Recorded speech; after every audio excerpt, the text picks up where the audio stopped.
Edward and Gordon. One of the engines in Edward's shed was called Gordon. He was very big and very proud.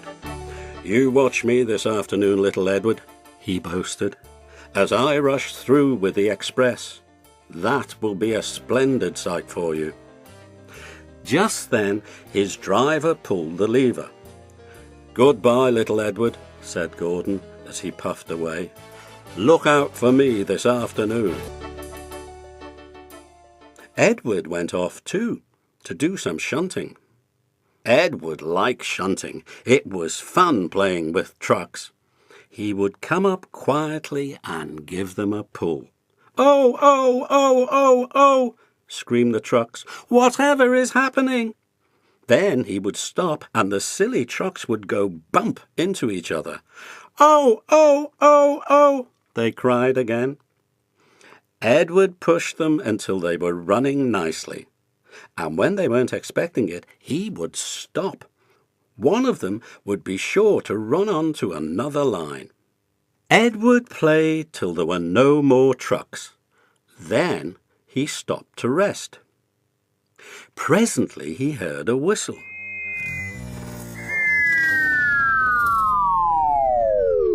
Gordon came puffing along very slowly and very crossly.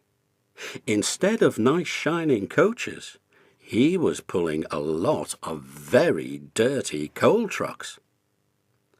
"A goods train, a goods train, a goods train," he grumbled. "The shame of it, the shame of it, the shame of it." He went slowly through, with the trucks clattering and banging behind him. Edward laughed and went to find some more trucks. Soon afterwards a porter came and spoke to his driver. "Gordon can't get up the hill. Will you take Edward and push him, please?" They found Gordon halfway up the hill and very cross. His driver and fireman were talking to him severely. "You are not trying," they told him. "I can't do it," said Gordon. "The noisy trucks hold an engine back so. If they were coaches now, clean, sensible things that come quietly, that would be different." Edward's driver came up. "We've come to push," he said. "No use at all," said Gordon. "You wait and see," said Edward's driver. They brought the train back to the bottom of the hill. Edward came up behind the brake van, ready to push. "Beep, beep, I'm ready," said Edward. "Poop, poop, no good," grumbled Gordon. The guard blew his whistle, and they pulled and pushed as hard as they could. "I can't do it, I can't do it, I can't do it," puffed Gordon.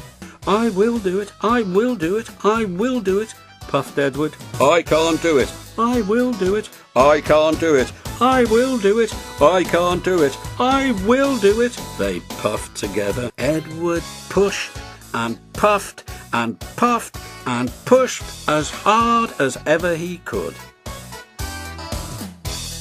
And almost before he realized it, Gordon found himself at the top of the hill. "I've done it! I've done it! I've done it!" he said proudly, and forgot all about Edward pushing behind. He didn't wait to say thank you, but ran on so fast that he passed 2 stations before his driver could make him stop. Edward had pushed so hard that when he got to the top he was out of breath. Gordon ran on so fast that Edward was left behind. The guard waved and waved, but Edward couldn't catch up. He ran on to the next station, and there the driver and fireman said they were very pleased with him. The fireman gave him a nice long drink of water, and the driver said, "I'll get out my paint tomorrow and give you a beautiful new coat of blue with red stripes. Then you'll be the smartest engine in the shed."